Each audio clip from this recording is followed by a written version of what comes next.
150 lang naman to. 120 lang. 100 lang. Konti lang naman, di ba? Compute natin. Alam mo, hindi ko rin maintindihan dati. 150 lang naman.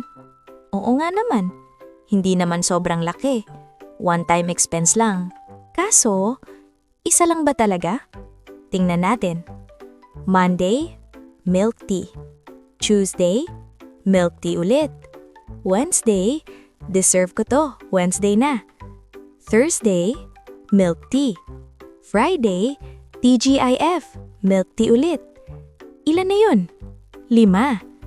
5 days times 150 pesos is equal to 750 pesos per week. Ay, 750 lang naman yun. Per week. Isang buwan, 750 pesos times 4 weeks is equal to 3,000 pesos.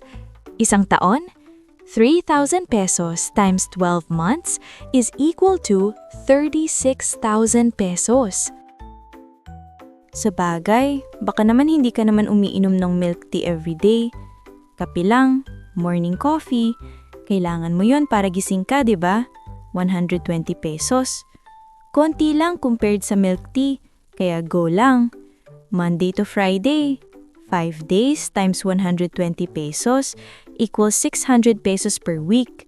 600 pesos times 4 equals 2,400 pesos per month. 2,400 pesos times 12 equals 28,800 pesos per year para sa kape na pwede mo namang gawing bahay. 20 pesos lang. Tapos eto pa, yung hindi mo inamin sa budget mo. Yossi, ay hindi naman ako umiinom ng milk tea or kape. Pero, nakakaubos ka ng isang pakete per day. 150 pesos. Or dalawa, 300 pesos. Stress reliever ko to eh. Alam ko, pero compute pa rin natin. 150 pesos per day times 30 days equals 4,500 pesos per month. 4,500 pesos times 12 months, 54,000 pesos per year. Plus yung health risk na pag nagkasakit ka, mas lalo kang gagastos. Pero yan, iba ng usapan. Tingnan nating lahat. Milk tea, 36,000 pesos per year. Kape, 28,800 pesos per year. Yossi, 54,000 pesos per year. Total, 118,800 pesos. Isang taon. Alam mo ba kung ano ang 118,800 pesos? Yan yung pang down payment mo na. Yan yung emergency fund mo na.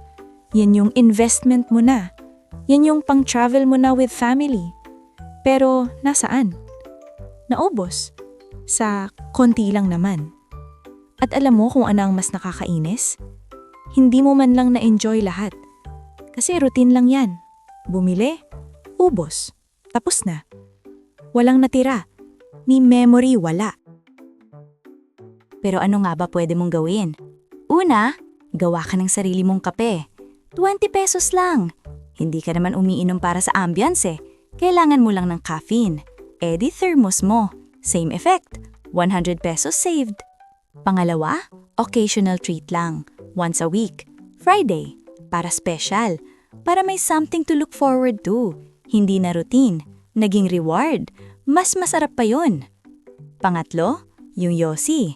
Alam mo na yan. Subukan mo. Kahit reduce lang. Half ng dati. Kung isang pakete, kalahati lang. 2,250 pesos saved per month na yun. 27,000 pesos per year. May emergency fund ka na. Hindi ko sinasabing madali. Hindi ko rin sinasabing tigilan mo lahat. Ang sabi ko lang, alam mo na. Alam mo na kung magkano. Alam mo na kung saan napupunta.